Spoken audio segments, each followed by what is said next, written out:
Hello, आप सबका welcome है मेरे यूट्यूब चैनल हिफाज हिंदी में। ये कपड़े जो बारिशों के बीच में जब एक दिन सूरज निकला था तब साफ किए थे, वही पड़े थे तो इस तरीके से सारे। आज टिंडे और गोश्त की रेसिपी भी बताएंगे। पहले ऑयल के अंदर प्याज ऐड कर लेने हैं और फिर ये खड़े मसाले ये ऐड कर लेने हैं और प्याजों को ज़्यादा ब्राउन नहीं करना, बस हल्का सी पकाना, क्योंकि बाद में साथ में पक जाएंगे। फिर जितने खड़े मसाले होते हैं वो ऐड कर लें और अच्छी तरह मिक्स कर लेना है।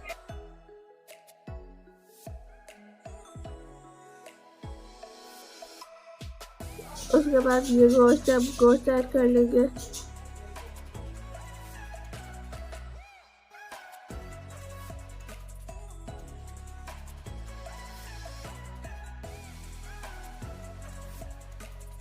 उसके बाद ये मसाले हैं जो रोज इस्तेमाल होते हैं, बस वही डाल दे रहे हैं।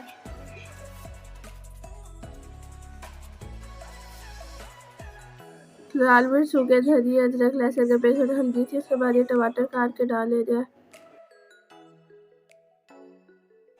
उसके बाद इसको अच्छी तरह आपस में मिक्स कर लेना है।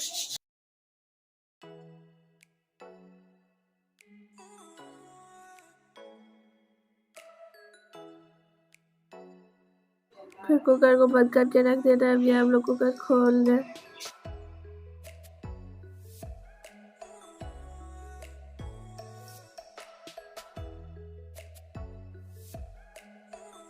ये आज इसमें टिंडे भी ऐड कर रहे हैं और एक आलू, क्योंकि मेरी बहन को अच्छा लगता है इस वजह से।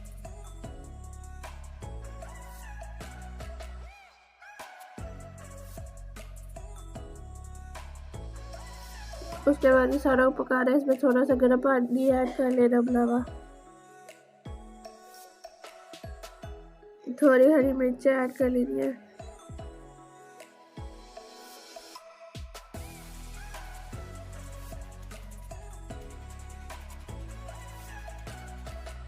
अब फिर से कुकर को बंद करके रख देना है और जब तक वो एक सीटी मारे फिर बस ये खोल के इसको देख लेना कि सारा खाना पक गया। सारा खाना पक जाएगा तो उसको निकाल के रख दे रहे हैं। ये देखिए, बारिश की वजह से सारा हमारे घर में पानी घुस के आ गया था। जो सारे पर्दे लगे थे वो गीले हो गए थे, फिर उससे दीवार पे नीचे टपक टपक के आ रहा था पानी। ये देखिए तो सारा गीला हो गया। अगर आपको मेरी वीडियोस पसंद आती है मेरे चैनल को सब्सक्राइब, वीडियो को लाइक और शेयर ज़रूर कीजिएगा।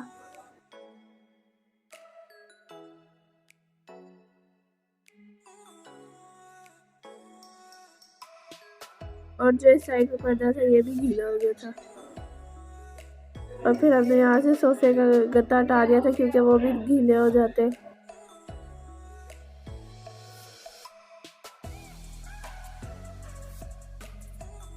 और ये मैंने बैठ के सिलाई कर रही थी कोने में, बस यही जगह बन गई थी पूरे कमरे में। उसके बाद ये नीचे पानी भर गया था, ज़्यादा बारिश आती है ना तो ये वाली जगह पानी की भर जाती है, क्योंकि इधर एक घंटा उसमें पानी जाने में टाइम लगता था। फिर आहिस्ते आहिस्ते जाते थे, तब तक ये सारे बच्चे वगैरह तो नहा लेती है। ये बस हम बाहर घूमते हैं फिर वापस अंदर आते हैं, ऐसे घूमते रहते हैं। तो आज के लिए इतना ही, बाय बाय।